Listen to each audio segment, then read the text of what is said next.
মুসলমানের ছেলেরাও, এ নবীর উম্মত উম্মতিরা, সে ওমরে ফারুক হুজুরকে আমার আল্লাহ পাক দরজাওয়ালা করে দিলেন। হুজুরের মহব্বতে ওমরে ফারুকের ইজ্জত বড় হয়ে গেল, ওমরে ফারুকের সম্মান বড় হয়ে গেল।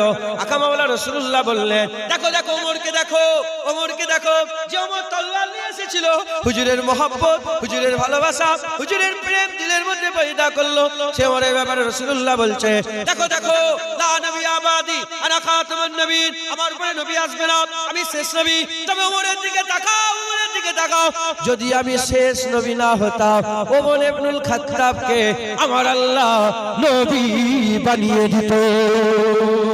এ নবীর উম্মত উম্মতিরা, আমার হুজুর বলছে ওমরের দিকে তাকাও, ওমরের জুবান দিয়ে আল্লাহ কথা বলে, ওমরের জুবান দিয়ে আল্লাহ কথা বলে। কুরআন শরীফে 25টা আয়াত এমন নাযিল হয়েছে যে আয়াতগুলো ওমরে ফারুক হুজুর প্রথম বলেছে, আল্লাহ ওটাকে আয়াত করে দিয়েছে।